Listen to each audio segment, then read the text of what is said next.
A partir daí as diferenças foram se tornando tal que finalmente o Papa resolveu excomungar Lutero 2 vezes. E 2 vezes ele queimou na fogueira a bula da excomunhão, né? É mesmo? Foi.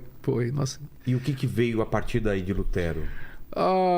Os reformados, aqueles que seguiram Lutero, eles não seguiram Lutero em tudo. No segundo momento da reforma, vem a segunda geração de reformadores, você tem, por exemplo, Calvino. Calvino era suíço, de fala francesa.